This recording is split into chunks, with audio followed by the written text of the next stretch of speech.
हाँ, yes madam, शुरू कर। अभी यूजीसी के क्या प्रयत्न है वो towards open access literature. Okay, देखिए आपको सबको पता है INFLIBNET, it is information and library network centre. ये यूजीसी का एक ऑटोनॉमस बॉडी है और इनके तहत कुछ ई कंटेंट डेवलपमेंट के और कुछ ओपन एक्सेस रिपोजिटरीज के इनिशिएटिव्स लिए गए हैं।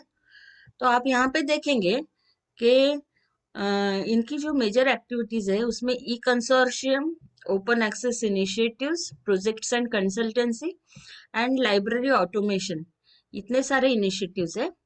Under e consortium initiative they have created e-Shodha Sindhu, then Shodha Shuddhi and Enlist program। अभी देखिए ई शोध सिंधु जो है उसमें आपको इंडेस्ट, उसके बाद में ई शोध गंगा, शोध गंगोत्री, इसका एक्सेस मिलता है। इसके अंतर्गत आपको कुछ रेप्यूटेड पब्लिशर्स के जर्नल्स और डेटाबेसेस का एक्सेस मिलता है। इसी के अंतर्गत आपको वेब ऑफ साइंस का भी एक्सेस है यूनिवर्सिटीज को, राइट।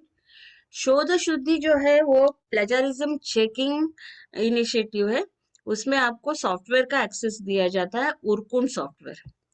और NLIST is a package of electronic resources for college level libraries. इसका सब्सक्रिप्शन ईयरली चार्जेस 5,500 रुपए है, लेकिन उसके अंतर्गत आपको बहुत सारे जर्नल्स, ई जर्नल्स और तकरीबन 1 लाख के ऊपर ई बुक्स का एक्सेस यहाँ से मिलता है फॉर कॉलेज लाइब्रेरीज।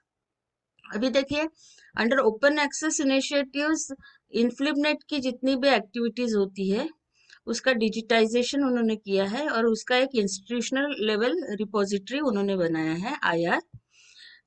इन्फ्लिबनेट जो भी कॉन्फ्रेंसेस कंडक्ट करती है लाइब्रेरीज की हर साल, उसके कॉन्फ्रेंस प्रोसीडिंग से लेकर फोटो गैलरी आप यहाँ पे देख सकते हो। और ये जो ई शोध सिंधु का एक पार्ट जो हमने कहा, शोध गंगा एंड शोध गंगोत्री। तो शोध गंगा आप सब वाकिफ होंगे, it is our national electronic repository of thesis and डिसर्टेशंस।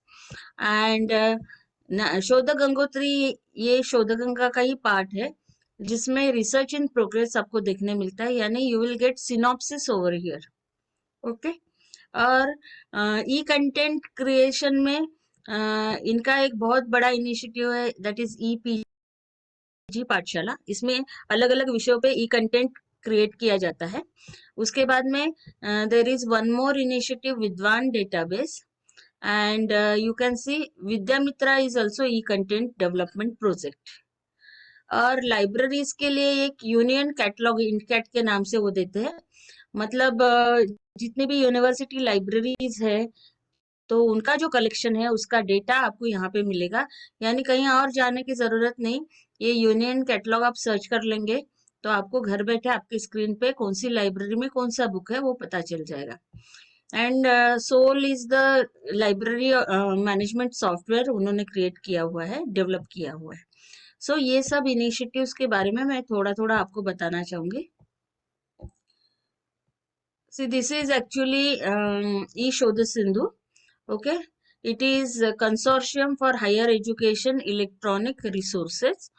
आप यहाँ पे देखेंगे। और ये मिनिस्ट्री ऑफ एजुकेशन का, गवर्नमेंट ऑफ इंडिया का इनिशिएटिव है and it is executed by INFLIBNET centre.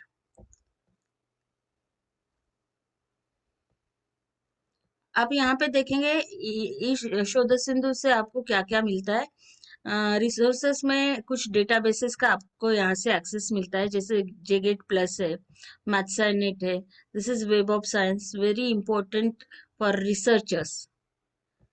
उसके बाद में फुल टेक्स्ट रिसोर्सेस आपको इतने सारे लाइब्रेरीज के मिलेंगे, जर्नल्स की लिस्ट यहाँ पे दिया हुआ है। देन शोध शुद्धि जो है, इसमें आपको अगर मेंबर बन जाते हो तो you can get access to Urkund software plagiarism checking के लिए। उसके बाद में एनलिस्ट, जैसे कि मैंने आपको कहा, इसका फुल फॉर्म है national library and information services infrastructure for scholarly content. और इसमें कॉलेज लाइब्रेरीज के लिए, और इसमें कैसे कि आपको आपका एक यूजर नेम पासवर्ड दिया जाएगा, आप कहाँ से भी इसको एक्सेस कर सकते हो। जैसे कि मैंने कहा कि इन्फ्लिबनेट की इंस्टीट्यूशनल रिपोजिटरी है, उसमें लाइब्रेरी साइंस रिलेटेड जो भी लिटरेचर उनके पास में पब्लिश्ड है वो यहाँ पे देते हैं आपको, राइट।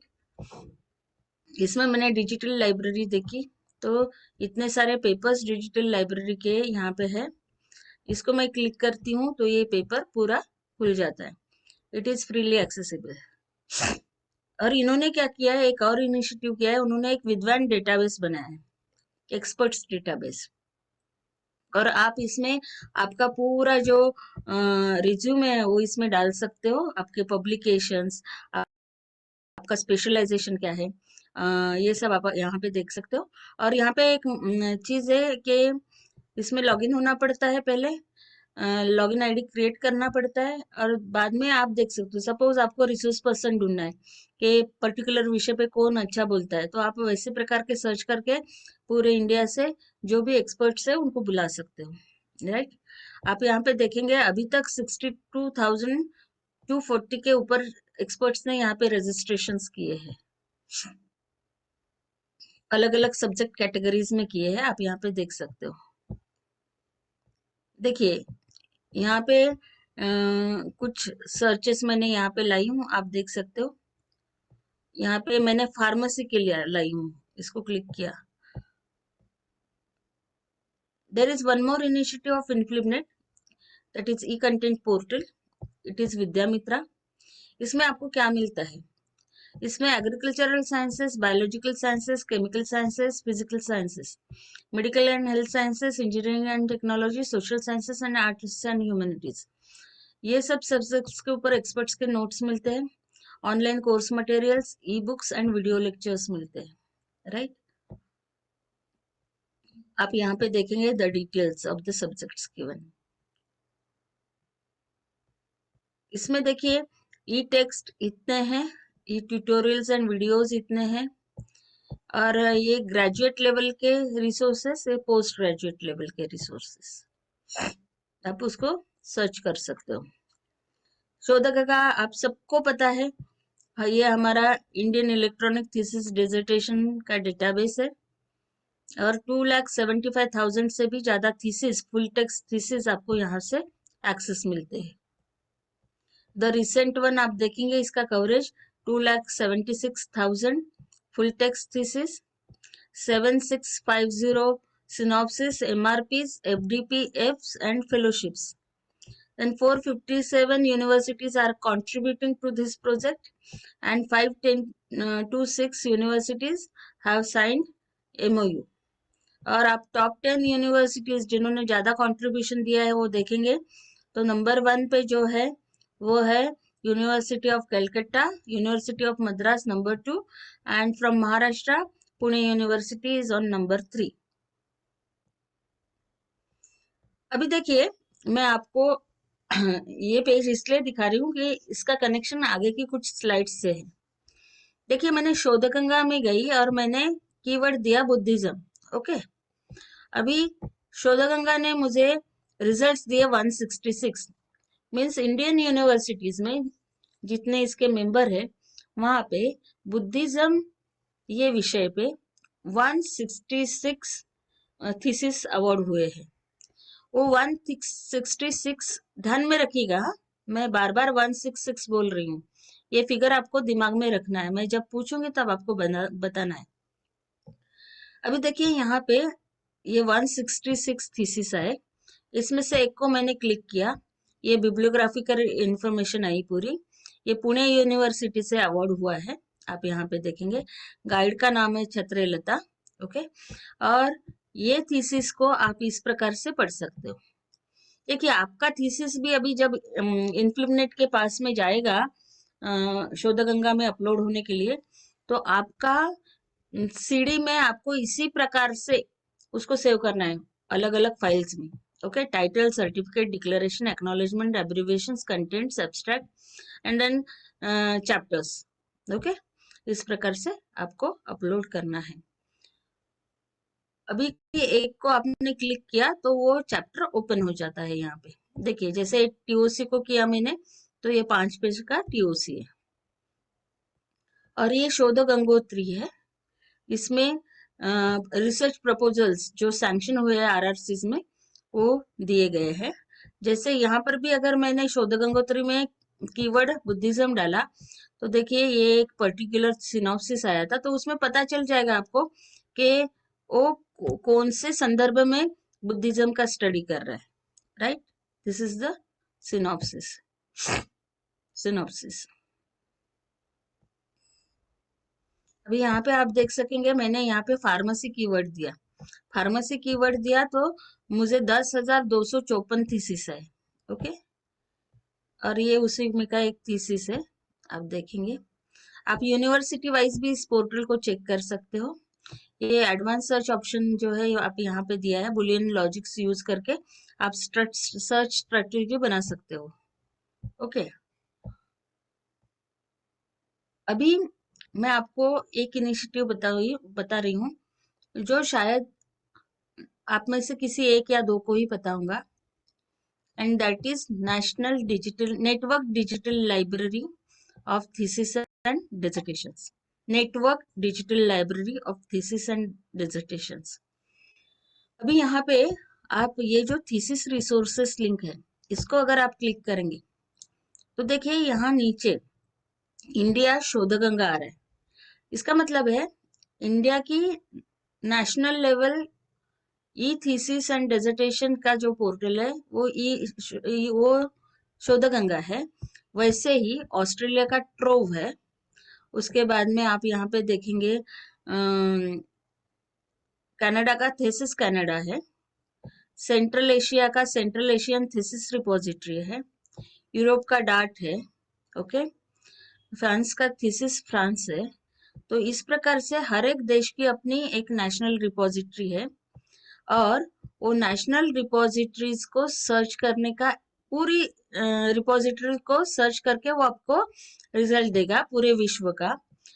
ये बॉक्स आप यहाँ पे देखेंगे, ये जो है ना ग्लोबल ईटीडी सर्च, ये इसको आप क्लिक करेंगे तो आपको ऐसा सर्च बॉक्स आएगा, और इतने सारे थीसिस 44 लाख से भी ज्यादा थीसिस आप एक्सेस कर पाएंगे। मैंने यहाँ पे सेम वर्ड दिया बुद्धिज्म एनडीएलटीडी में।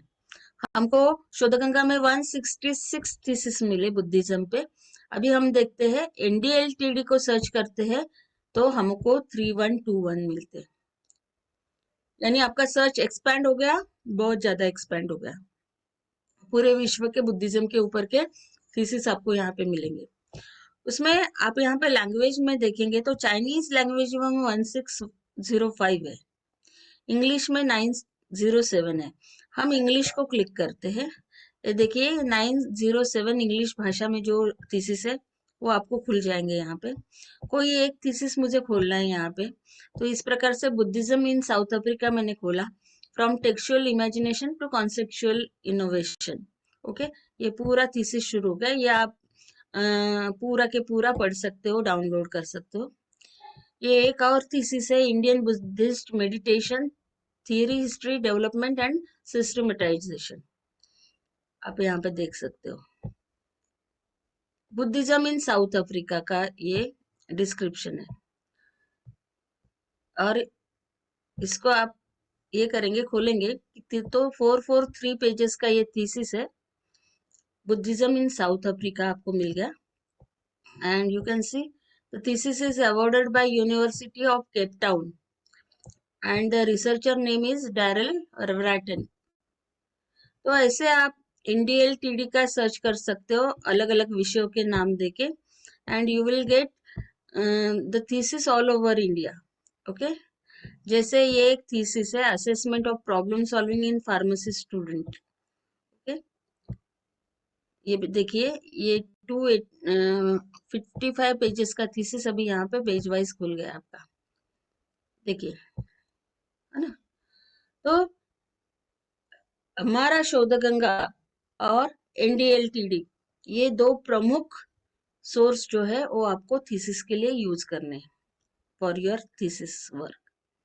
अभी देखिए ये जो इन्फ्लिपनेट है उन्होंने एक और काम किया है कि यूनिवर्सिटीज कैटलॉग का एक यूनियन कैटलॉग बनाया है इंडकैट, और वो आपको वेबसाइट पे एक्सेस कर दिया है। जैसे इंडिया के यूनिवर्सिटीज का है वैसे ही एक इंटरनेशनल लेवल OCLC का वर्ल्ड कैटलॉग है, दैट इज वर्ल्ड कैट। और एक और चीज हमारे यहाँ पे जो भी साइंटिफिक पीरियोडिकल्स पब्लिश होते हैं उसका भी एक यूनियन कैटलॉग है जिसको निस्केयर मेंटेन करता है, CSIR का हेडक्वार्टर। देखिए ये इनकैट का पेज है और यहाँ पे आप कैटलॉग सर्च कर सकते हो। जैसे इतने सारे बुक्स है, यहाँ पे आप आंकड़ा देख सकते हो, 1 करोड़ है वो, शायद 39,91,556 बुक्स। और सपोज आपको अन्ना यूनिवर्सिटी का कैटलॉग देखना है तो यहाँ जाके आप अन्ना यूनिवर्सिटी भी देख सकते हो। ओके, मैंने यहाँ 5 लॉज ऑफ लाइब्रेरी साइंस, हमारा क्लासिक बुक है लाइब्रेरी साइंस का, वो डाला, उसको सर्च किया तो वो कहाँ कहाँ अवेलेबल है आपको सबको बताता है वो। ठीक है, जैसे मुझे यहाँ पे बैठ के संत गाडगे बाबा अमरावती यूनिवर्सिटी का कैटलॉग देखना है तो आप यूनिवर्सिटी से के नाम से भी सर्च करके देख सकते हो। ये OCLC का वर्ल्ड कैट है, इसमें सब आइटम्स के जो है इंफॉर्मेशन सोर्सेस है उसका ये एक कैटलॉग है। वो अलग अलग प्रोडक्ट्स आपको देते हैं। ठीक है, कंटेंट DM ये भी एक डेटाबेस है उनका। ये यूनियन कैटलॉग ऑफ पीरियोडिकल्स है इन इंडिया, तो इसको जो निस्केयर है वो मेंटेन करता है। ठीक है, तो ये चीज है।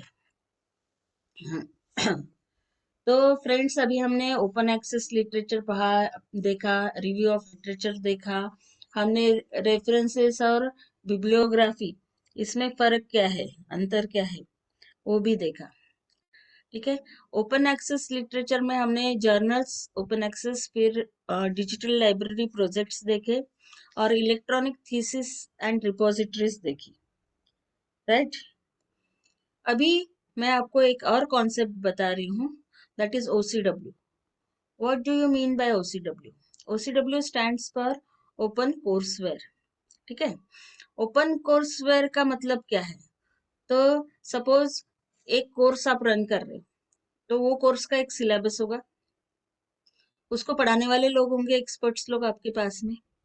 तो ये एक्सपर्ट्स लोग बेस्ड ऑन सिलेबस अपना ई कंटेंट तैयार करेंगे और वो आपके पोर्टल पे पब्लिश किया जाएगा फॉर ओवरऑल पूरे देश में, पूरे जग में वो चला जाएगा और आपके स्टूडेंट्स उसका ऑनलाइन पढ़ाई करेंगे।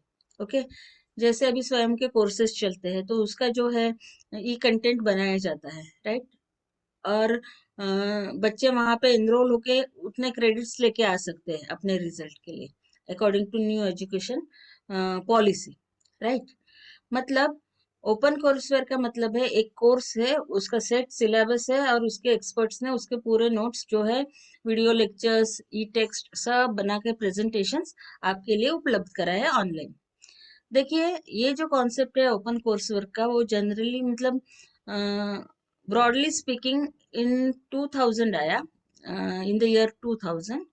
और जो MIT है, MIT open courseware, MIT university, तो उन्होंने उसको इम्प्लीमेंट किया फॉर द फर्स्ट टाइम। और अभी उनके तकरीबन 2200 कोर्सेस ऐसे हैं जो पूरे ऑनलाइन चलते हैं, राइट। अगर ये कोर्सेस आपको व्यू करने हैं तो आप देखेंगे कि उन्होंने डिपार्टमेंट वाइज उसको एक्सेस दिए हैं, शॉर्ट टर्म कोर्सेस चलते हैं इनके। अगर आप बायोलॉजी से रिलेटेड हो तो आप यहाँ पे देख सकते हो, आप ये कोर्सेस खुद भी कर सकते हो एनरोल करके with their fees. Okay, excuse me ma'am. Yes. Ma'am स्वयं का मैंने ये प्री PhD कोर्स का रजिस्ट्रेशन नहीं हुआ था, मतलब डेट नहीं पता थी, तो वहां पे भी रजिस्टर्ड किए, तो अब ये कोर्स हो रहा है तो वो भी करना जरूरी है क्या? थोड़ा प्रीति मैम को पूछ लेंगे क्या? जी जी ठीक है, ओके मैम। क्योंकि वो स्वयं के कोर्सेज की ना नई गाइडलाइंस आई है, मतलब तो 2000। हाँ हाँ, हम लोग एलिजिबल नहीं है क्या उसके लिए? नहीं मैडम, प्रीति। वो आप लोगों के लिए नहीं है, आप लोगों को ये हम्म वाला ही वैलिड है। हम्म। वो 2021 ऑनवर्ड हाँ जिनका रजिस्ट्रेशन है, 2021 जनवरी ऑनवर्ड्स, उनके लिए वो वाले गाइडलाइंस है। ठीक है ना, क्लियर। ओके, आगे चलते हैं। तो ये छोटे छोटे कोर्सेज जो है ऑनलाइन अवेलेबल है एमआईटी के, आप भी उसमें हिस्सा ले सकते हो, राइट। जैसे मैनेजमेंट स्कूल जो है उनका, तो उनके जो कोर्सेस है वो यहाँ से आपको मिल जाएंगे। Under graduate courses and graduate courses, ऐसे दो प्रकार के कोर्सेस है। आप यहाँ देखेंगे competition in telecommunications, data mining, applied statistics. तो इस प्रकार के छोटे छोटे courses you can apply for. उसके बाद में देखिए, ये एक कोर्स है management communication for under graduates, और इसके देखिए लेक्चर नोट्स, आप यहाँ पे क्लिक करेंगे तो उसके उनके एक्सपर्ट्स ने बनाए हुए लेक्चर नोट्स आपको यहाँ से मिल जाएंगे, ऐसे पीडीएफ आपको मिल जाएंगे। ठीक है, ये देखिए, दीज आर द नोट्स। ये इकोनॉमिक्स से रिलेटेड कुछ कोर्सेस है, आप यहाँ से देख सकते हैं। ये है economic analysis of business decisions. Okay, और इसके भी lecture notes, exam solutions, assignments and solutions आपको मिल जाएंगे। देखिए ये लेक्चर नोट्स है, ये पीडीएफ में अवेलेबल है। तो दिस इज हिस्ट्री।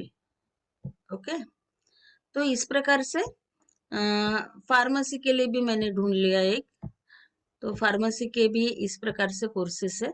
आप देखेंगे this is the course description, course information, और ये टीचर्स है, पूरा इंस्ट्रक्टर्स, राइट। और यहाँ पे लेक्चर नोट्स, प्रोजेक्ट्स और प्रेजेंटेशंस आपको मिलेंगे। Now there is one more initiative of E content development, that is NPTEL. Okay, ये जो पर्टिकुलर प्रोजेक्ट है, ये 7 ओल्ड आईआईटीज, आपको यहाँ पे लोगो दिख रहे हैं, 7 ओल्ड आईआईटीज एंड आईआईएससी, इन्होंने डेवलप किया है ये portal. It is for engineering one. ठीक है, तो आप यहाँ पे देख सकते हैं एनपीटीईएल। इसमें देखिए इंजीनियरिंग से रिलेटेड ये कंटेंट आपको मिलेगा, aerospace, agriculture, architecture, atmosphere science. और यहाँ पे दो टाइप के कंटेंट है आपको, एक तो वीडियो कोर्स है और दूसरा वेब कोर्स है। ठीक है, वीडियो में आपको वीडियो लेक्चर्स मिलेंगे, वेब कोर्स में आपको ई टेक्स्ट मिलेगा। ठीक है, तो देखिए यहाँ पे आप सब्जेक्ट कोई भी चूज कर सकते हो। जैसे यहाँ पे मैंने देखा कि यहाँ पे उन्होंने कुछ एक वीडियो दिया है, आप यहाँ पे देखेंगे तो यहाँ पे टीचर पढ़ा रहा है, एक्चुअली एक एक घंटे के वीडियोस है। और आपको इंस्टीट्यूशन वाइज देखना है कि आपको आईआईटी कानपुर के ही टीचर से पढ़ना है, तो आप यहाँ से जाके उन्होंने जो मटेरियल क्रिएट किया है वो भी आप ब्राउज कर सकते हो। ओके, जैसे मैंने वेब कोर्स को क्लिक किया, ओके, जैसे ये है कंटिन्यूम मैकेनिक्स, तो इसमें आप देखेंगे यहाँ पे ये पूरे नोट्स आ गए, टेंसर अलजेब्रा। वैसे ही इग्नू जो है, इग्नू का भी जो बुकलेट्स आते हैं तो वो भी डिजिटल फॉर्म में अवेलेबल है थ्रू ई ज्ञानकोश वेबसाइट।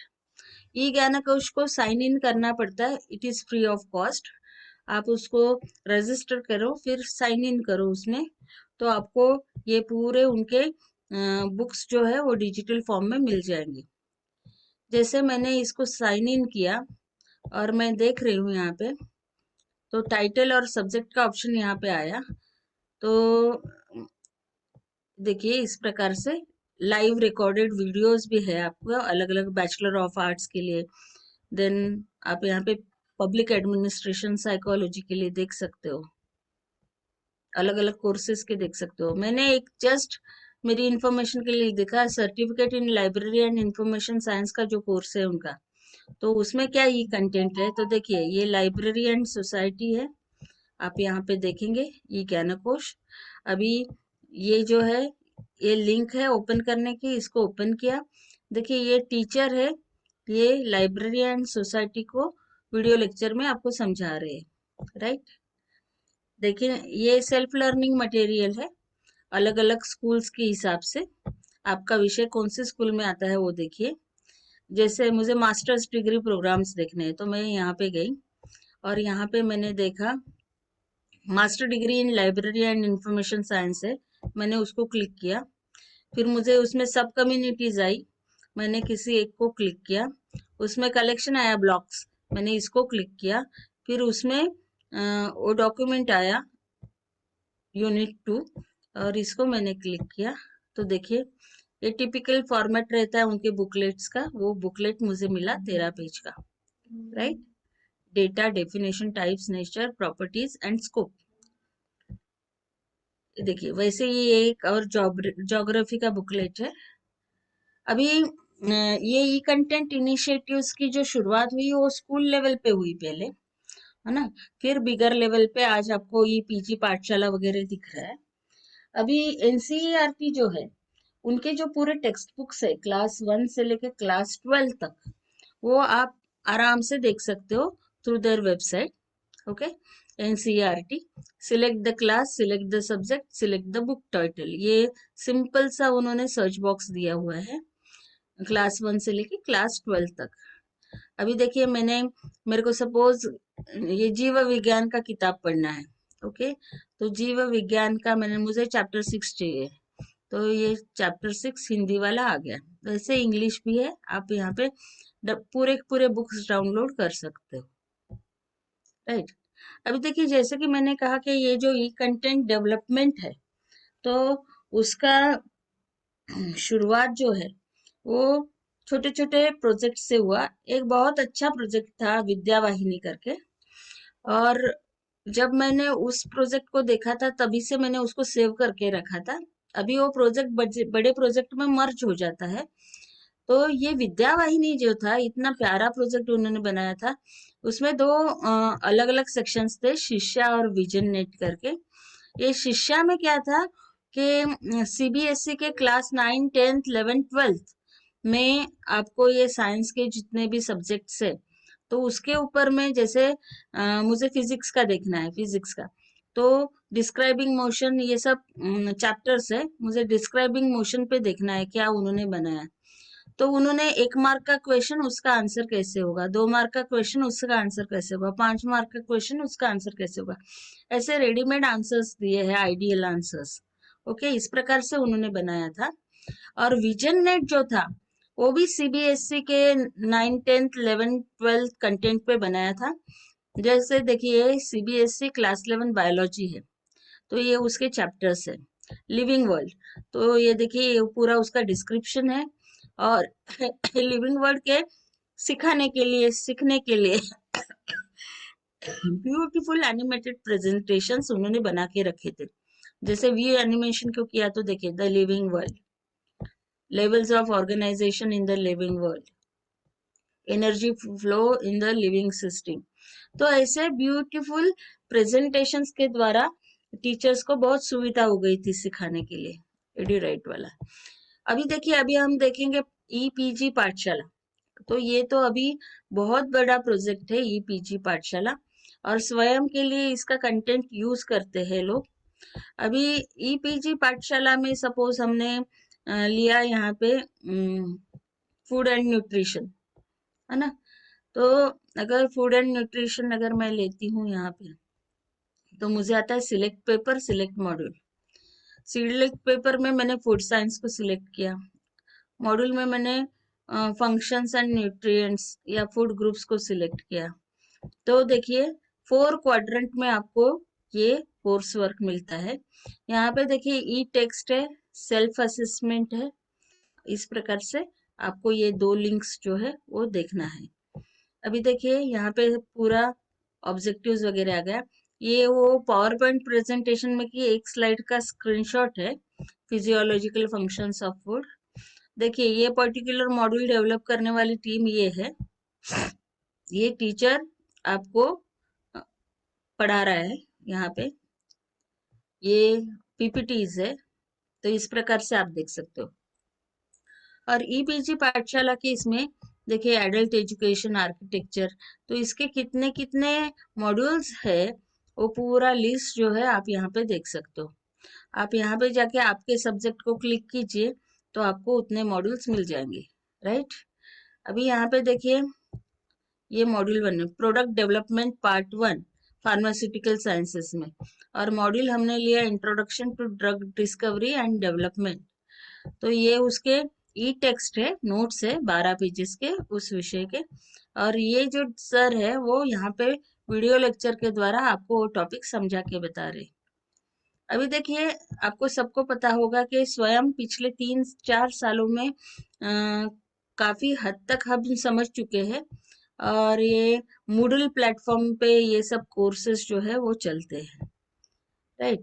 अभी देखिए ये ई पीजी पाठशाला के व्यतिरिक्त यूजीसी का ई कंटेंट डेवलपमेंट प्रोजेक्ट है, जिसको हम कहते हैं consortium for educational communication, it is CEC। इसमें देखिए वो सैटेलाइट द्वारा तो वो लेक्चर्स का प्रसारण करते ही है, लेकिन यहाँ पे उन्होंने ई कंटेंट और लर्निंग ऑब्जेक्ट रिपोजिटरी आपको बताया है। मतलब उन्होंने काफी पहले से ई कंटेंट डेवलप करना शुरू किया है, ओके। अभी लर्निंग ऑब्जेक्ट रिपोजिटरी भी उन्होंने बनाई है।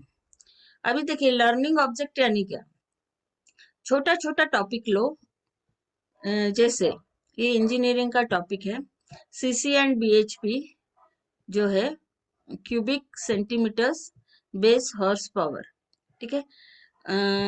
इसमें अभी उन्होंने कहा प्रश्न क्या है आपका, प्रश्न है what do the term CC and BHP tell about an engine, ठीक है।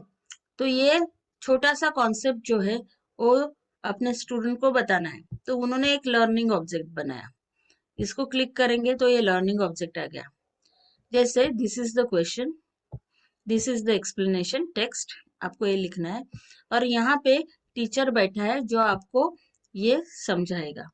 तो ऐसे छोटे छोटे 2-2 मिनट के ऑब्जेक्ट्स बना के उसकी रिपोजिटरी जब बनती है तो उसे लर्निंग ऑब्जेक्ट रिपोजिटरी कहते हैं। तो ये जो CEC में UGC में 10 साल पहले 10-11 साल पहले स्थिति ऐसी थी कि अलग अलग विषयों में इतने लर्निंग ऑब्जेक्ट्स बने हुए थे। जब मैंने यहाँ पे एक चीज देखी, आप यहाँ पे देखेंगे, कंटिन्यू करती हूँ लिस्ट को। यहाँ पे लाइब्रेरी एंड इंफॉर्मेशन साइंस में जगदीश अरोरा सर का एक ही था ई बुक पे लर्निंग ऑब्जेक्ट। तो मुझे इंस्पिरेशन आया इन 2009, तब ये टेक्नोलॉजी मूडल वगैरह बहुत नया था। तब मुझे लगा कि अरे हम क्यों नहीं बना सकते ऐसी लर्निंग ऑब्जेक्ट रिपोजिटरी। तो मैंने इन 2009 UGC को मेजर रिसर्च प्रोजेक्ट डाला था कि creation of learning object repository in library and information science based on UGC model curriculum. तो तब उस वक्त 2009 में इतनी सारी सुविधाएं नहीं थी। तब मूडल मैंने सीखा था, दिल्ली जाके सीखा मैंने मूडल, और मूडल में मैंने एक ऑब्जेक्ट लर्निंग ऑब्जेक्ट रिपोजिटरी बनाई थी अंडर दैट प्रोजेक्ट। उसमें हमारे लाइब्रेरी साइंस एक्सपर्ट्स के लेक्चर्स रिकॉर्ड किए थे, देन PPTs बनाए थे, क्विजेस बनाई थी, और वो सब मैंने पोर्टल में बना के UGC को अपलोड किया था, और उसके लिए मुझे 7,63,000 मिले थे 12 साल पहले to develop that particular portal. तो वो पोर्टल मैं आपको दिखाऊंगी, उसके पहले मैं आपको CEC बताती हूँ। अभी देखिए ये जो CEC है उसमें लर्निंग ऑब्जेक्ट्स ऐसे अलग अलग विषयों के उन्होंने बनाए थे, जैसे बॉटनी के ये इतने थे, राइट। तो जैसे ये मनी प्लांट है, मनी प्लांट है तो ये 3 क्वेश्चंस है उसमें, और इसके एक्सप्लेनेशंस है। और ये जो है वो मैंने learning object repository in library and information science बनाई थी, funded by university grants commission new Delhi. And उसका मेरा ब्रीद वाक्य मैंने जो रखा था, पंच लाइन, वो थी tell me and I shall forget, show me and I may remember, involve me and I shall understand. तो इस प्रकार से मैंने ये मॉड्यूल्स बनाए थे। इसमें PPT presentation, quizzes, video lectures, glossary इस प्रकार से अपलोड किया था। और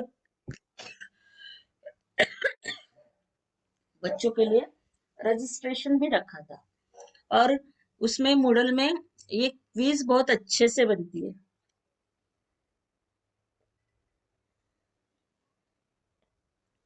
तो मैंने ऐसे क्विजेस डाली थी, राइट। फिर उसके बाद में देखिए ये लेक्चर नोट्स है, आप देखेंगे यहाँ पे this where the lecture note. इस प्रकार से ये मेरी गाइड है राजू लक्ष्मी मैडम, उनका ये लेक्चर चल रहा है, शूट किया था हमने। तो इस प्रकार से हमने वो डिजिटल लाइब्रेरी प्रोजेक्ट बनाया था। लेकिन ये जो क्वीज थी वो बहुत अपीलिंग लगी थी, तो मैंने ICSSR को एक और प्रोजेक्ट डाला था, वो भी 3.5 लाख दिए थे उन्होंने मुझे। नेट एंड सेट के लिए मैंने क्विज लिया था लाइब्रेरी साइंस में। उसके बाद में तीसरा प्रोजेक्ट मैंने यूनिवर्सिटी लाइब्रेरी को डाला था, तो वो भी प्रोजेक्ट मुझे मिल गया था। और उसमें मैंने नेट का जो जनरल पेपर होता है नेट सेट का, तो उसके कुछ क्विजेस बनाए थे, राइट। हेलो। Yes ma'am. हाँ, तो इस प्रकार से ई कंटेंट का डेवलपमेंट हो गया था, ठीक है। तो देखिए this open access is a unique thing जो हमें एक्सप्लोर करनी है for our research work. It is just like Aladdin का चिराग, आप जितना घिसोगे उतना वो क्या होगा, आपके लिए फायदेमंद होगा। तो यहाँ तक किसी को कोई डाउट्स है क्या? यस।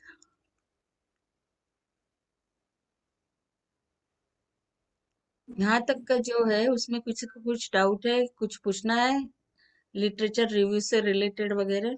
मैडम मैडम हाँ। ये सभी आपने जो यूजीसी की साइट्स और ये बताए ये मैक्सिमम गवर्नमेंट के हैं, हम्म। बट आपने बताया कि उसमें एक इसमें कि 5,000 रुपीज आपको ये करना पड़ेगा, उसके बाद में आपको मेंबरशिप मिलेगी। हम्म। तो अगर गवर्नमेंट के है तो हमें पैसे क्यों देना पड़ेगा? कॉलेज का सब्सक्रिप्शन है वो।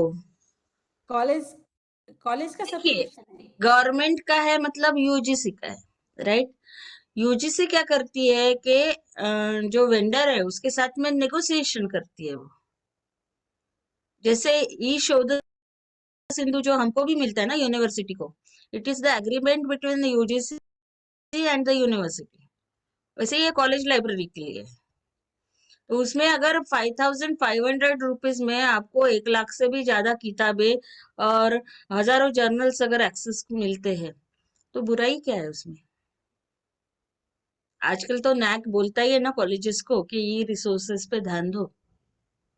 उसी की हाँ मैडम, तो उसी के हिसाब से जो हम जितने भी स्टूडेंट है तो हमें तो फ्री ऑफ कास्ट अवेल करके देना चाहिए। फिर यूनिवर्सिटी आपके की मेरिट के आपसे नहीं अकॉर्डिंग लेता टू। है वो, आपसे पैसा नहीं लेता है, स्टूडेंट से, कॉलेज से लेता है। कॉलेज का सब्सक्रिप्शन होता है, आपको लिख के देना पड़ता है हर स्टूडेंट कितने एनरोल्ड स्टूडेंट है, और उनके लिए एक एक पासवर्ड आता है उनकी तरफ से। तो इस तरह से हम लोगों को जो पढ़ रहे हैं हम लोग हम्म। अकॉर्डिंग टू हमारे रिक्विजिशन हम लोगों को एसेस मिलेगा फ्री ऑफ कॉस्ट। हाँ, स्टूडेंट को नहीं पे करना है, वो कॉलेज मैनेजमेंट विल पे। अच्छा। मैडम वो actually it is user an name और एसेट टू पासवर्ड लाइब्रेरी। मांगता है। हाँ। एनलिस्ट में जाके जब ओपन करते हैं उसको हाँ। वेबसाइट, तभी लिंगेश सर ने बताया था, तो हाँ। उसमें यूजर नेम और पासवर्ड मांगते हैं, तो कॉलेज ने देना चाहिए ना स्टूडेंट को। हाँ, तो कॉलेज के लाइब्रेरी में डिस्प्लेड रहता वो कॉलेज वाले का। अच्छा। अच्छा, आपका लाइब्रेरियन जो है ना, लाइब्रेरियन के हम्म। ऊपर में भी प्रेशर रहता है ना कि लोग कम यूज कर रहे हैं। अच्छा। तो क्या करते हैं लाइब्रेरियन, उनका खुद का जो पासवर्ड है वो वहां पे डिस्प्ले में रख देते हैं, जिसको यूज करना है वो यूज कर सकता है एनलिस्ट। बहुत से लाइब्रेरियंस ने ये प्रैक्टिस की है अभी to maximize the usage of analyst.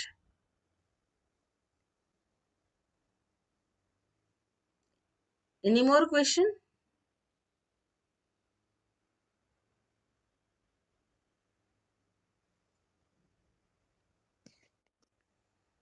चले आगे। Yes madam. Okay,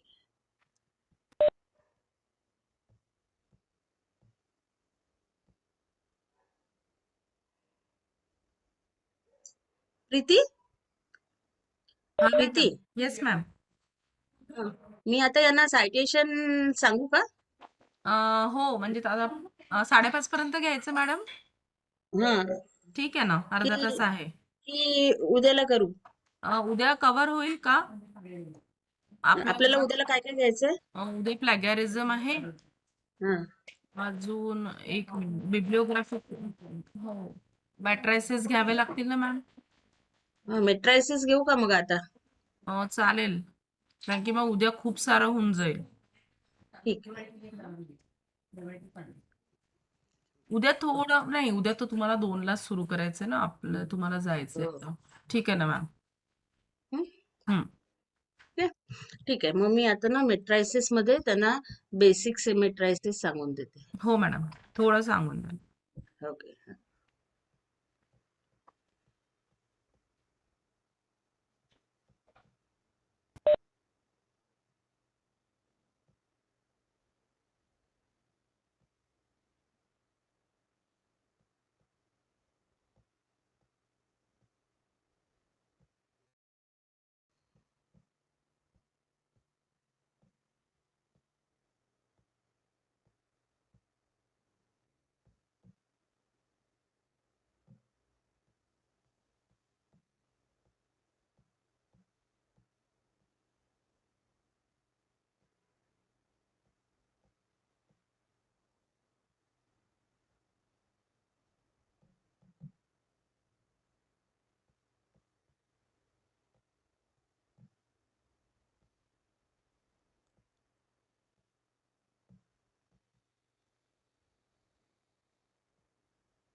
okay friends, अभी आप लोग सब पीएचडी एनरोल्ड कैंडिडेट्स है, तो आपको कुछ चीजें रिसर्च मैट्रिसेस के बारे में पता होना चाहिए। तो वो कुछ पॉइंट्स जो है वो मैं आपको अभी बताने जा रही हूँ। कॉन्सेप्ट्स है ये सब। जैसे देखिए 2017 में यूजीसी ने कहा कि university will notify the journals. जैसे अभी आप आपका रिसर्च वर्क कंटिन्यू करते हो तो आपको उस रिसर्च पे आधारित कुछ ये सब पेपर्स पब्लिश करने पड़ते हैं। So where to publish the papers? तो यूजीसी ने आज की तारीख में यूजीसी केयर के लिस्ट में ही आपका पेपर आना चाहिए, ऐसे किया है। इवन हमारी जो यूनिवर्सिटी है उन्होंने भी काफी जगह पे ये मैंडेटरी किया है कि your paper should be in UGC care list only, otherwise you will not get the marks for those journals. Okay, तो अभी यहाँ पे देखेंगे तो यूजीसी ने एक टीम बनाई है और उन्होंने एक पोर्टल बनाया है सिलेक्टेड लिस्ट ऑफ जर्नल्स का, and it is known as Consortium for Academic and Research Ethics, that is UGC Care। तो UGC केयर में उन्होंने जर्नल्स को 2 ग्रुप्स में डाला है, एक है ग्रुप 1 और दूसरा है ग्रुप 2। अभी ग्रुप 1 में यूजीसी केयर के अंतर्गत जो भी एक्सपर्ट्स अपॉइंट किए हैं उन्होंने रिकमेंड किए हुए अलग अलग विषयों के जर्नल्स जो है वो उन्होंने ग्रुप 1 में लिए हैं, और ग्रुप 2 जो है उन्होंने कहा है journals indexed in globally recognized databases. अभी ग्लोबली रिकॉग्नाइज्ड डेटाबेसेस का मतलब क्या है कि there are 2 globally recognized databases. The first one is Web of Science और दूसरा है स्कोपस, राइट। तो वेब ऑफ साइंस में जितने भी जर्नल्स इंडेक्स्ड है उसमें पेपर आएगा तो वो वैध माना जाएगा, स्कोपस में आएगा वो वैध माना जाएगा, और तीसरा है यूजीसी केयर प्रोटोकॉल्स को फुलफिल करने वाले जर्नल्स जो आपको ये पोर्टल से मिलेंगे उसमें आपको आपका पेपर पब्लिश करना है। ये बेसिक थिंग समझी। UGC care is very important for you, and UGC care group 1 and then group 2। Under group 2 आपको देखना है वेब ऑफ साइंस डेटाबेस, जो आपको मिलेगा शो द कहाँ पे मिलेगा, शो द सिंधु में मिलेगा, और दूसरा है web of science, Scopus database, web of science and ये स्कोपस, राइट। अभी हम आगे चलते हैं। ये वेब ऑफ यूजीसी केयर जो है, इसमें आपको पहले रजिस्ट्रेशन करना पड़ता है, फिर लॉगिन होना पड़ता है, ठीक है। तो ये रजिस्ट्रेशन किए बिना आप जर्नल की लिस्ट नहीं देख सकते हो यहाँ पे। अभी देखिए ये लिस्ट खुल गई यहाँ पे। अभी ये मैंने ग्रुप 1 देख रही हूँ। ग्रुप 1 में आप देखेंगे साइंस के इतने जर्नल्स नोटिफाई किए हैं यूजीसी ने, सोशल साइंस के इतने, आर्ट्स एंड ह्यूमैनिटीज के इतने, इस प्रकार से। You can also select by your subject over here. यहाँ पे आप ड्रॉप डाउन एरो में आप देख सकते हो। जैसे सोशल साइंसेस के मैंने क्लिक किए तो ये 302 जर्नल्स है। इसमें से देखिए ये तो इंडेक्सट्रीन स्कोपस भी है, ये भी इंडेक्सट्रीन स्कोपस है, बाकी उनके यूजीसी एक्सपर्ट्स ने रेकमेंड किए हुए जर्नल्स है। ये देखिए लाइब्रेरी एंड इंफॉर्मेशन साइंस में हमारे 19 जर्नल्स है, और वो जर्नल्स ये है। तो अभी हमको अगर पब्लिश करना है तो हम सबसे पहले इन जर्नल्स का विचार करेंगे, बाद में हम आगे जाएंगे, right. So these are library and information science journals. देखिए ग्रुप 2 जो है उसमें वेब ऑफ साइंस और स्कोपस है। तो वेब ऑफ साइंस में 3 प्रकार की साइटेशन इंडेक्सेस है। एक है आर्ट्स एंड ह्यूमैनिटीज, दूसरी है साइंस साइटेशन इंडेक्स, और तीसरी है social science citation index, okay. और स्कोपस को क्लिक करेंगे तो स्कोपस की लिस्ट आ जाती है, स्कोपस में कितने इंडेक्स जर्नल्स है। तो ये आपकी प्रायोरिटी होनी चाहिए when you select the journal for the publication of your paper based on your research, right. अभी यहाँ पे एक और चीज आपको देखनी है कि जो प्रीडेटरी जर्नल्स है उसकी भी लिस्ट यूजीसी डालती है। प्रीडेटरी जर्नल्स, क्लोन जर्नल्स, ये सब शब्द आते हैं बाद में, मतलब जो सही नहीं है journals. Clone journals means title, ISSN, cover page सब सेम रहेगा, लेकिन किसी और के रहेंगे ई फॉर्मेट में, ओरिजिनल से डिफरेंट लगता है वो बिल्कुल स्कोपस जर्नल, लेकिन उसके अंदर के पेपर जो है वो स्कोपस की टीम के नहीं होते रिव्यू किए हुए, राइट। अभी हम थोड़ा आगे चलते हैं। अभी हम थोड़ा सा इम्पैक्ट फैक्टर की जगह देखेंगे। अभी देखिए इम्पैक्ट फैक्टर कैलकुलेट करते वक्त में आपको साइटेशंस ये शब्द आता है, ओके। साइटेशंस क्या है, इम्पैक्ट फैक्टर क्या है, जर्नल इम्पैक्ट फैक्टर क्या है, तो हम देखेंगे। कोई भी आपका पब्लिकेशन होता है तो उसका जो रिसर्च इम्पैक्ट होता है वो अलग अलग तरीके से गिना जाता है। एक होता है इम्पैक्ट फैक्टर सर्विसेज के द्वारा, दूसरा होता है जर्नल इम्पैक्ट फैक्टर, तीसरा होता है बुक इम्पैक्ट फैक्टर, चौथा होता है रिसर्च इम्पैक्ट इंडिविजुअल, और मेजरमेंट ऑफ एस्टीम्स होता है। अभी देखिए ये साइटेशन मेजरिंग डेटाबेसेस कौन सी है, तो Scopus, web of science, Google scholar और इंडियन साइटेशन इंडेक्स, ये 4 जो है ये आपको पता होना चाहिए। इसमें से कोई भी पेपर, एक मेरा पेपर पब्लिश हो गया और स्कोपस जर्नल में हो गया, तो मेरे पेपर के को बाकी कहाँ कहाँ कितने कितने लोगों ने मेरे पेपर का रेफरेंस दिया है, मुझे साइटेशन दिया है, वो मुझे कैसे पता चलेगा। तो स्कोपस वो काम करता है, राइट। वो ढूंढ के निकालता है कि स्कोपस के ही डेटाबेस में बाकी जर्नल्स में आपके पेपर को किसने साइट किया है। तो हम 1 बाय 1 इसको देखेंगे, what is Scopus, web of science, Google scholar and Indian citation index. अभी देखिए जो स्कोपस है तो उसका आप ये देखेंगे होम पेज, तो इस प्रकार से आपको मिलेगा, राइट। यहाँ पे आप ऑथर के नाम से सर्च कर सकते हो। अगर आपके पेपर्स इसमें हैं और आप अगर मेरा नाम डालोगे तो मेरे जितने पेपर स्कोपस में है वो पूरे रिट्रीव होंगे। ये कंटेंट कवरेज गाइड है।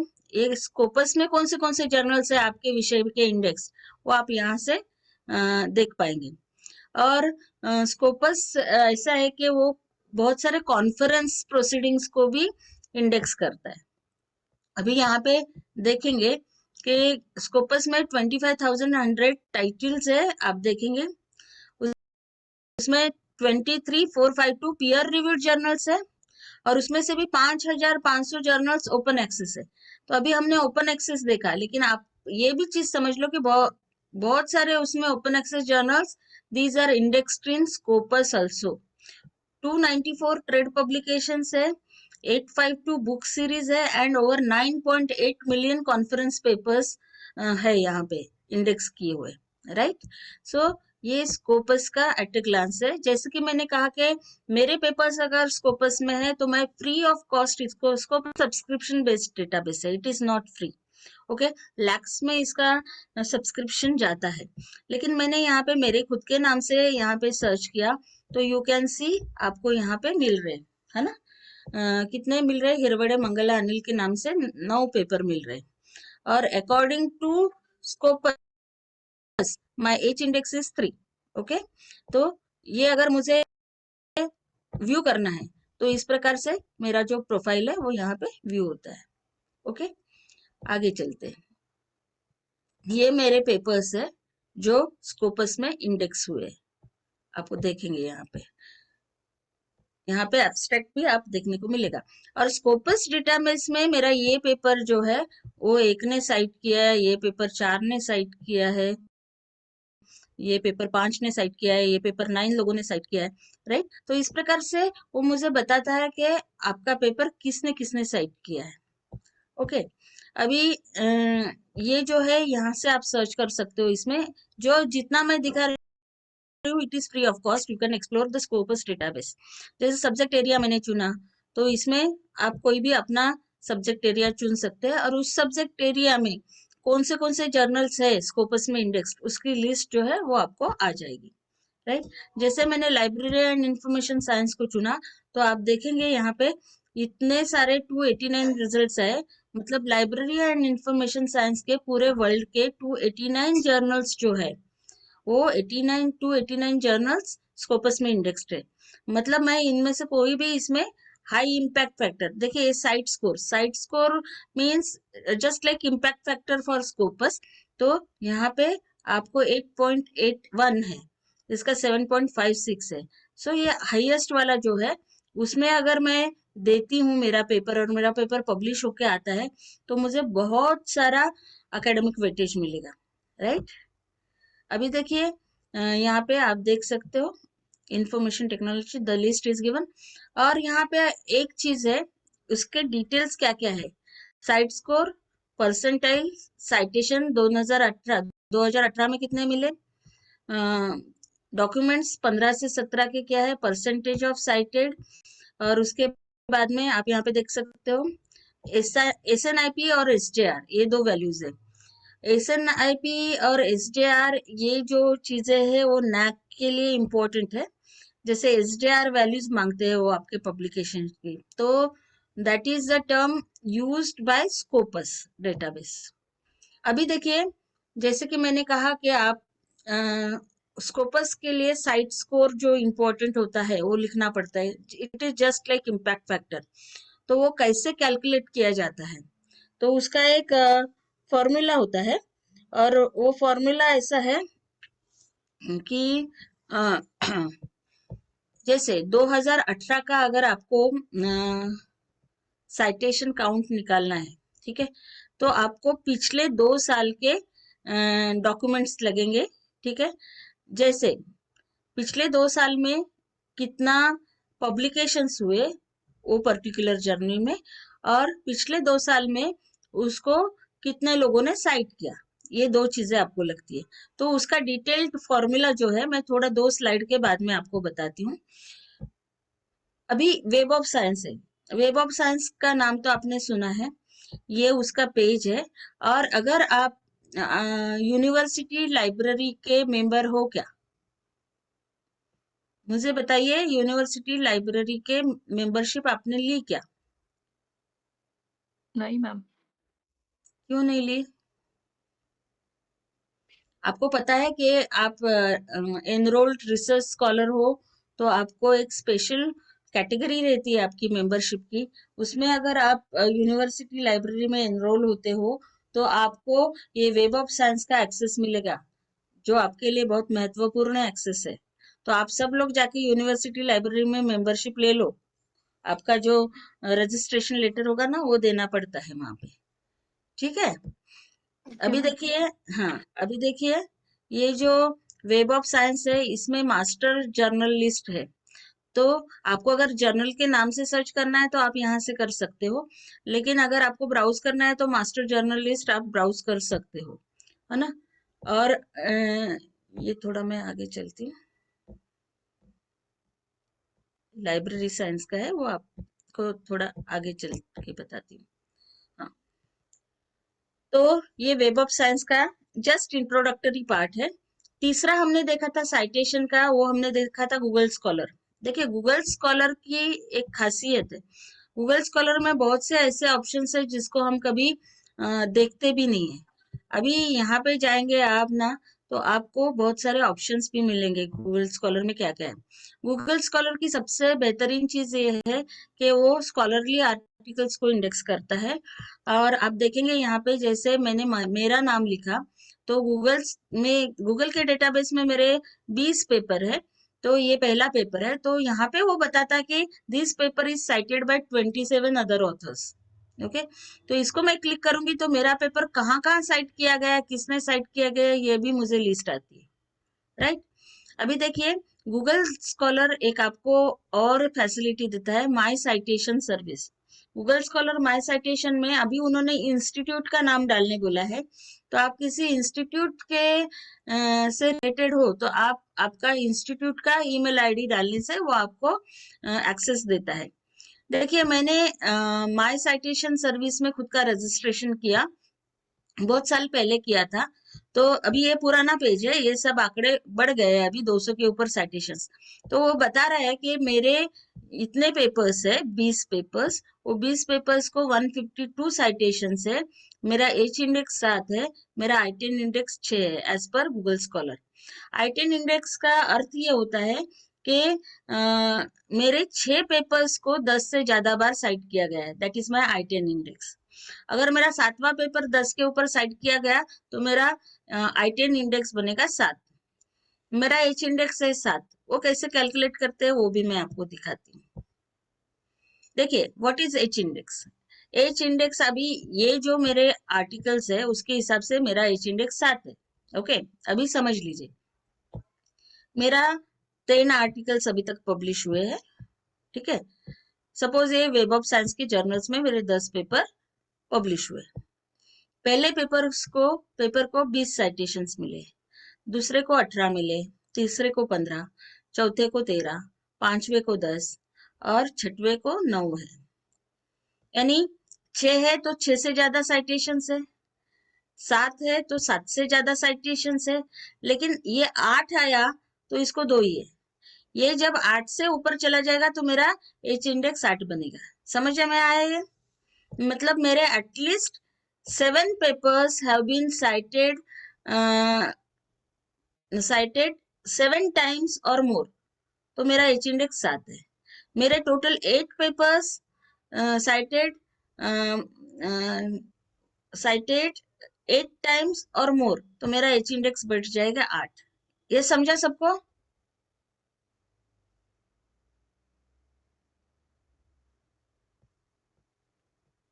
चलो आगे। Yes ma'am.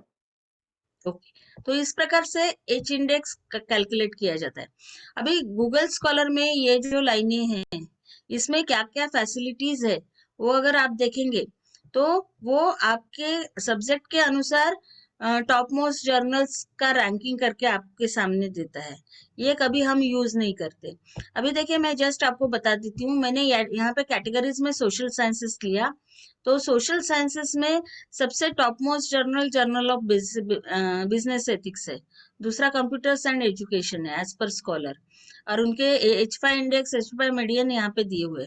अभी मैं सब कैटेगरीज में क्लिक करती हूँ तो मुझे ये इतने सारे सब कैटेगरीज मिलते हैं, राइट। यहाँ पे देखिए, लाइब्रेरी एंड इंफॉर्मेशन साइंस को मैं अगर क्लिक करती हूँ तो लाइब्रेरी एंड इंफॉर्मेशन साइंस में टॉप मोस्ट जर्नल्स कौन से है तो ये बताता है वो, ठीक है। In this way also I can choose the journal for sending my publication. अभी चौथी जो साइटेशन डेटाबेस है वो है इंडियन साइटेशन इंडेक्स। ये नया प्रोडक्ट है, ये सब्सक्रिप्शन बेस्ड प्रोडक्ट है। गूगल स्कॉलर छोड़ के बाकी सब सब्सक्रिप्शन बेस्ड है। इसमें अगर आप मेंबर बन जाते हो या इसका सब्सक्रिप्शन लेते हो तो यहाँ पे आप देखेंगे इंडिया से पब्लिश हुए 1270 जर्नल्स इसमें इंडेक्स किए गए हैं। अभी देखिए इंडिया में बहुत सारी भाषा है, बहुत सारे स्क्रिप्ट्स है। अभी सपोज मराठी विषय ले लीजिए तो उनके जर्नल्स को कोई इम्पैक्ट फैक्टर नहीं रहेगा क्या, क्योंकि वो तो मराठी के बहुत ही 1 या 2 या 3 जर्नल्स है जो स्कोपस में मिलेंगे आपको, राइट। लेकिन बाकी जर्नल्स का क्या, तो लोकल लेवल के लिए उन्होंने एक इंडेक्स बनाया है, that is Indian citation index. और इसमें अगर आप ये हो जाते हो, एनरोल हो जाते हो, तो आप यहाँ पे देखेंगे number of journals in each subject जो जो इन्होंने सिलेक्ट किए हैं पब्लिश फ्रॉम इंडिया, ठीक है। तो ये है। और इसमें आप देखेंगे कि आप जब यहाँ पे रजिस्ट्रेशन करते हो तो रजिस्ट्रेशन करने के बाद में आपको ये सब फैसिलिटीज दी जाती है, journal analyser, data comparer, institution analyser, simple search, advance search, ये सब दिया जाता है। और आप यहाँ पे देखेंगे जैसे मैंने यहाँ पे टॉपिक दिया बिब्लियोमेट्रिक, तो बिब्लियोमेट्रिक के ये पूरे रिजल्ट्स आ गए, राइट। तो आप इसके पूरे डिटेल्स देख सकते हो। यहाँ पे देखिए टाइम साइटेड, मतलब ये पर्टिकुलर पेपर जो है वो 6 बार साइट किया गया।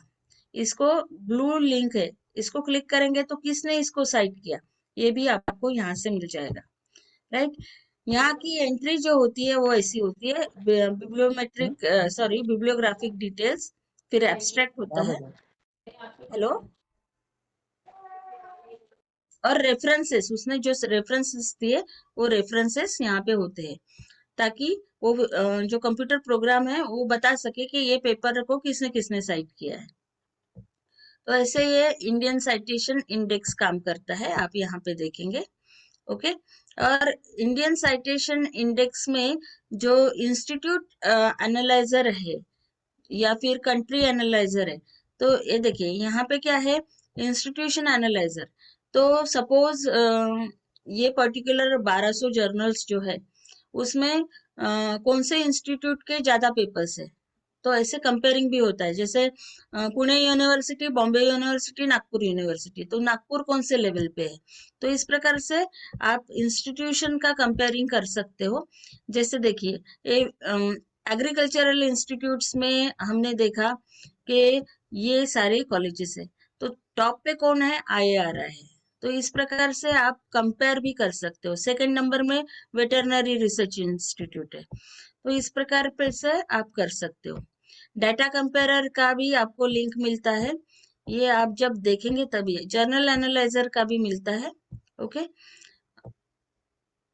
इस प्रकार से ये इंडियन साइटेशन इंडेक्स चलता है।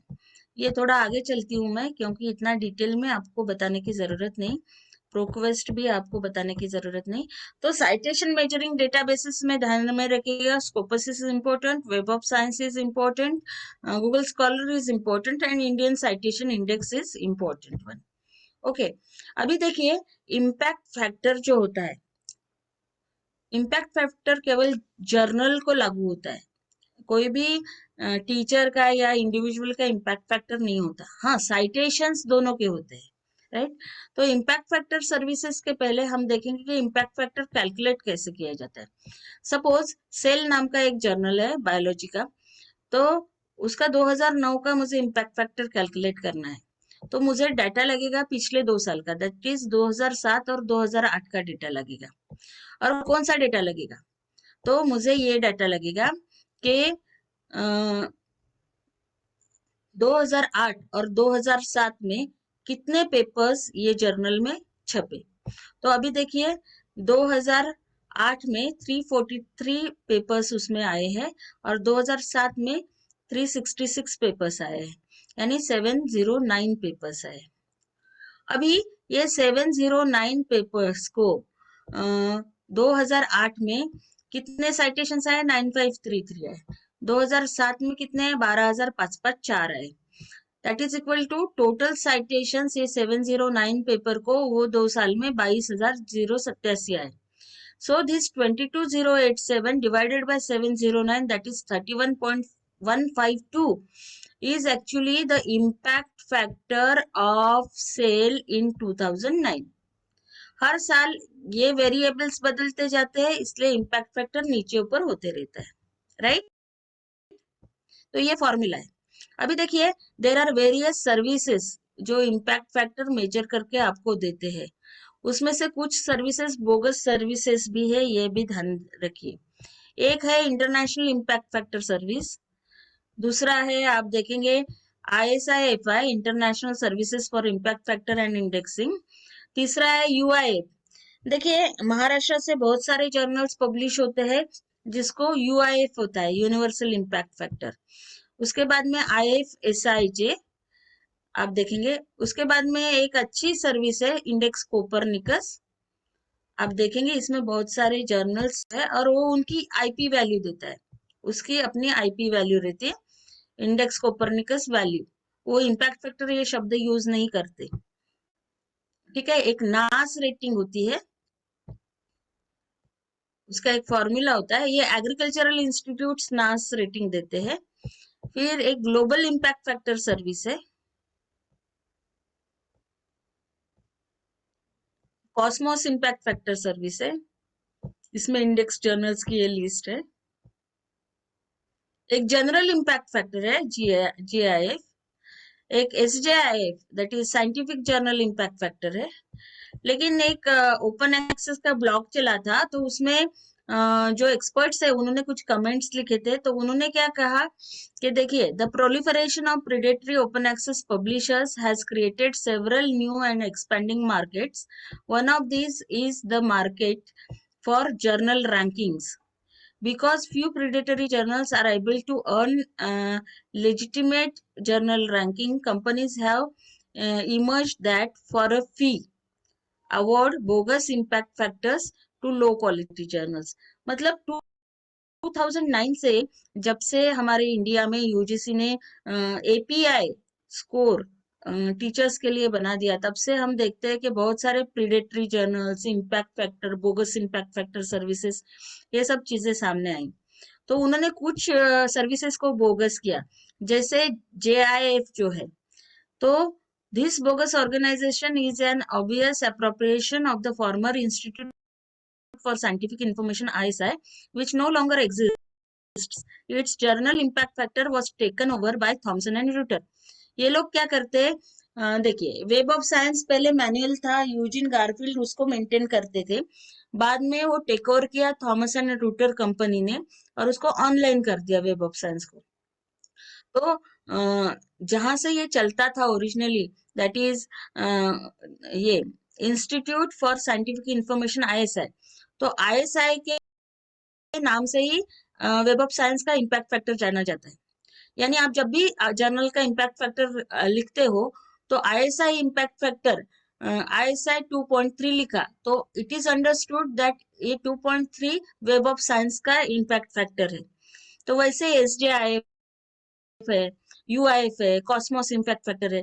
तो हमेशा जब भी आप आंकड़ा लिखते हो इम्पैक्ट फैक्टर का, उसके पहले उसके सर्विस का नाम लिखना आवश्यक होता है। देखिए, वो क्या कहता है, I think this operation is based in India but they provide no location information on their website and their domain name information is blocked. ठीक है, तो इस प्रकार से कुछ बोगस सर्विसेज भी है जो आपको ध्यान में रखने चाहिए। ओके, अभी देखिए, जर्नल इवैल्यूएशन टूल्स में जो वेब ऑफ साइंस है वो हर साल जर्नल साइटेशन रिपोर्ट लिखता है, पब्लिश करता है। ये जर्नल साइटेशन रिपोर्ट में वो क्या करते हैं कि हर विषय के जर्नल का रैंकिंग देते हैं कि इस साल ये जर्नल टॉप मोस्ट रहा। वैसे ही स्कोपस का भी एक सर्विस है जो स्कोपस जर्नल एनालाइजर के नाम से जाना जाता है। और स्कोपस का एक और पार्ट है दैट इज SJR। SJR का मतलब ये है कि स्कोपस अपने पूरे जो स्टैटिस्टिकल इंफॉर्मेशन है, अपना पूरा साइटेशन रिपोर्ट जो है, वो ये पोर्टल के द्वारा आप तक पहुंचाता है, जो कि totally free of cost available है, आपको एक्सेस करते हैं। ठीक है, ये थॉमसन एंड रूटर का ये JCR रिपोर्ट है 2019 का। वो देखिए इस प्रकार से रैंकिंग दे रहे हैं आपको। ठीक है, along with category and impact factors आप यहाँ पे देख सकते हो इस प्रकार से। देखिए ये जो कैंसर जर्नल है, तो आप देखेंगे उसको हजारों में साइटेशन है, और इम्पैक्ट फैक्टर देखिए कितना है। और ये जो स्कोपस का एनालाइजर है, और उसमें आप एसटीआर यूज कर सकते हो। तो एसटीआर ये टोटली फ्री है, आप यहाँ से देख सकते हो। देखिए एसडीआर में उन्होंने क्या किया है, जर्नल्स को 4 क्वाड्रेंट में बांटा है, 4 क्वाड्रेंट में, और उसके लिए अलग अलग कलर यूज किया है। Q1 के लिए ये लाइट ग्रीन कलर है, आप देखेंगे यहाँ पे। और आप एक चीज देख सकते हो कि यहाँ पे इंडिया के लिए 2018 में कौन से जर्नल्स थे लाइब्रेरी एंड इंफॉर्मेशन साइंस के, और उसके क्या ये साइटेशंस थे, वो पूरा दिया है। अभी देखिए ये जो है लाइट ग्रीन हो गया, ये जो लाइट येलो हो गया, ये Q3 के लिए अलग कलर है, Q4 के लिए अलग कलर है। अभी ये Q3 Q1 Q2 Q3 Q4 क्या है वो भी हम देखेंगे। अभी देखिए यहाँ पे आप देखेंगे, हाँ, कंट्री वाइज भी वो आपको रैंकिंग देता है। अभी देखिए कंट्री वाइज जो हमारे पब्लिकेशन है स्कोपस में, उसमें इंडिया 9th नंबर पे है। पहले नंबर पे यूएस है, दूसरे नंबर पे चाइना है। This is according to Scopus. अभी देखिए इंडिया का अगर आपको देखना है स्कोपस में क्या परफॉर्मेंस है, तो इंडिया का H इंडेक्स 570 है। इंडिया के इतने डॉक्यूमेंट्स है, वो डॉक्यूमेंट्स को इतने साइटेशंस मिले स्कोपस में, और साइटेशन पर डॉक्यूमेंट है 9। इसका पिक्चरल आप ग्राफिकल प्रेजेंटेशन भी देख सकते हो विषय के हिसाब से। अच्छा, लाइब्रेरी साइंस में इंडिया कौन से नंबर पे है, तो उसमें भी इंडिया 9th नंबर पे है। और लाइब्रेरी साइंस का भी अभी हम देखेंगे थोड़ा। अच्छा, कंट्री रैंकिंग्स,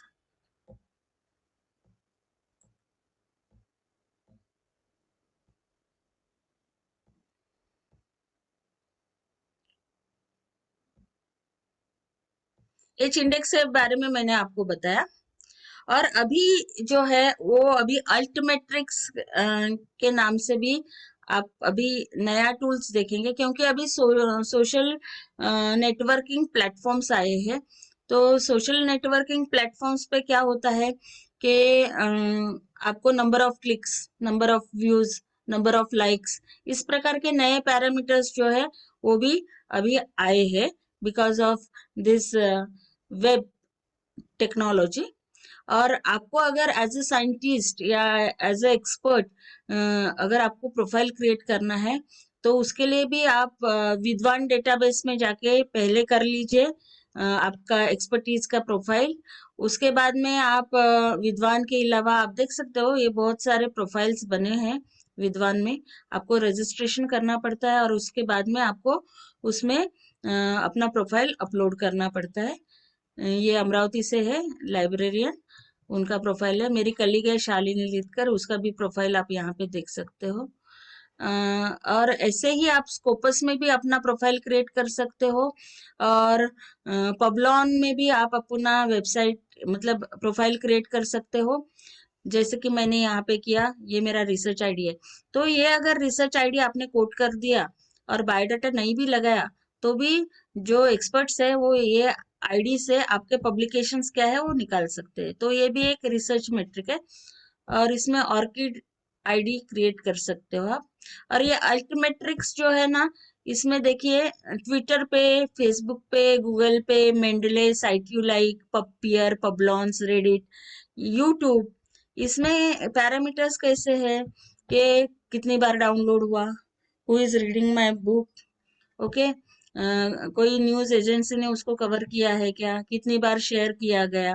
तो ये ऐसे नए मैट्रिक्स भी अभी लागू हो गए हैं, तो आप उस प्रकार से भी इसको देख सकते हो। देखिए यहाँ पे क्लियरली दिया हुआ है citations, usage, captures, mentions, social media and like that. So there are some websites, तो वो अभी डेवलप हो रही है धीरे धीरे। सो फ्रेंड्स, ये जो रिसर्च मैट्रिसेस है उसका बेसिक कॉन्सेप्ट मैंने आपको समझाई हूँ आज की तारीख में, लेकिन धीरे धीरे आप उसको एक्सप्लोर करेंगे। और आपको बता दूं कि यूजीसी के जो नए डायरेक्शंस आए हैं अभी, उसके लिए जो प्रमोशंस है टीचर्स के, उसमें इम्पैक्ट फैक्टर बाकी कोई सर्विसेज के नहीं गिने जाएंगे, केवल स्कोपस का साइट स्कोर और वेब ऑफ साइंस का ISI इम्पैक्ट फैक्टर को ही गिना जाएगा। Okay, so thank you so much. कुछ पूछना है तो आप पूछ सकते हैं मैट्रिक्स के थँक बारे यू में। So much madam. काही क्वेश्चन्स आहेत का? झोपले का सगळे? नहीं मैडम, हम लोगों को लगा कि हमने तो ये अभी तक किया ही नहीं है, तो हाँ, मैडम मुझे लगा ये आप ये सब हाँ, सुन के. अभी तक सुना भी नहीं मैम कुछ भी। सब पहली बार है तो क्या क्या आया और क्या क्या गया ऐसा लग रहा है। कुछ नहीं, अभी ये तो आपकी रिसर्च की शुरुआत है ना, धीरे-धीरे आप लोग को ये चीज़ें समझ में आएगी. नहीं, ये अभी शुरुआत में ही बताना बहुत जरूरी ज़रूरी रहता है, है ना। वही. एनीवेज आपने जस्ट टेक अवे आपको ये सब समझना है. एग्ज़ाम के लिए फ़िलहाल प्रिपरेशन के लिए याद रखिए, फिर उसको डिटेल में आप अपनी तरफ से और एक्सप्लोर कर सकते हैं. ठीक है? चलिए मॅडम थांबायचं इथे? हाँ चालेल. चलिए, thank you all of you. Madam के कल के टायमिंग थोडे मॅडम चेंज हुए एक हैं. प्रश्न होता थोडा. हाँ, विचारा मॅडम. मॅडम ते एच इंडेक्स सांगितलं तुम्ही, हम्म. त्याच्यामध्ये 7च्या अबोव 8 सायटेशन आले होते, म्हणजे 7 नेम हे होतं आणि त्याच्या जास्त होते 8 म्हणून ते HI इंडेक्स त्याचा 7 आलेला होता. त्याच्या हो. आधी 6ला 9 आलेले होते सायटेशन, तर हम्म. मग त्याचा इंडेक्स पण 6 राहणार ना?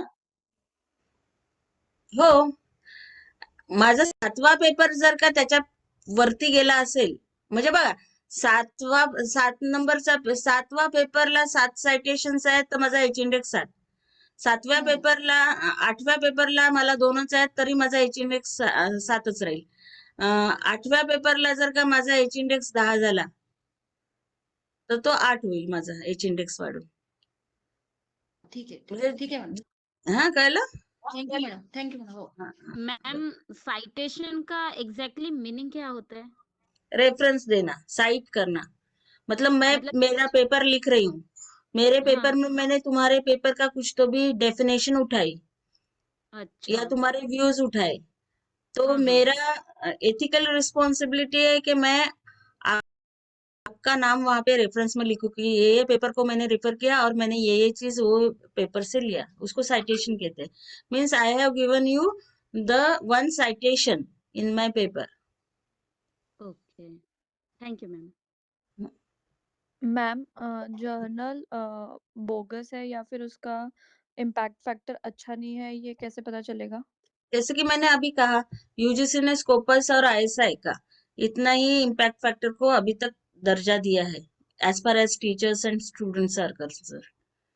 जैसे एग्रीकल्चरल इंस्टीट्यूट्स है वो नास को प्राधान्य देती है, राइट? ओके मैम, तो जहाँ पे जैसे ISSN लिखा रहता है वो वो ISSN जेन्युइन अलग है. है. वो ISSN है, वो जेन्युइन नहीं है. ISSN is international standard serial number, मतलब it is just for keeping bibliographic control के आपके देश से कितने जर्नल्स पब्लिश हुए. It is unique number assigned to the ISSN is not ISI. 4 के टेबल में 4 ओके एरिया. मैम.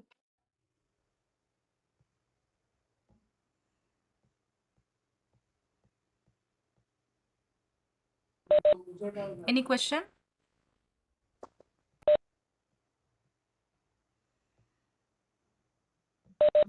ठीक आहे मॅडम, आपण इथे थांबूया. हो हो ठीक आहे. Okay, thank you so much ma'am. Madam उद्या 2 वाजता ना? हो. हाँ ठीक है. पार्टिसिपेंट्स थोड़ा ध्यान दीजिए. Are you all there? हाँ, मैं कल लीव अपने करूं? टाइम. Yes madam, yes. चालेल. Thank you. Thank you madam, thank you. कल के टाइम टेबल में अगर आप देखेंगे तो अपना मॉर्निंग सेशन दिया था पहले 10:30 से 1:30, लेकिन अभी मॉर्निंग सेशन नहीं रहेगा आपका. 2 से 5 सेशंस रहेंगे. मॉर्निंग आवर आपका खाली है. डायरेक्टली 2 बजे से आपके सेशंस रहेंगे. मैडम के ही सेशन है, उनको ही चेंजेस चाहिए थे हर मीटिंग, तो आपके सेशन रहेंगे 2 से 5 instead of 10:30. Got the okay time? Ma'am. Okay And for ma'am. tomorrow only. हाँ, only for tomorrow. Okay. 2 to morning 5 ma'am. 2 to 5. सुबह का जो सेशन है हाफ डे अपना फ्री रहेगा. डायरेक्टली अपनी मीटिंग शुरू होगी 2 बजे. तो 1:45 ओके बजे I will start the meeting. Okay ये मैम सुबह सेशंस नहीं रहेंगे, तो सुबह आप अपना सेमिनार का जो भी प्रिपरेशन होगा that you can do. We will meet at 1:45 tomorrow. Okay ma'am okay, चलिए, thank you all of you. Thank you ma'am thank you. Madam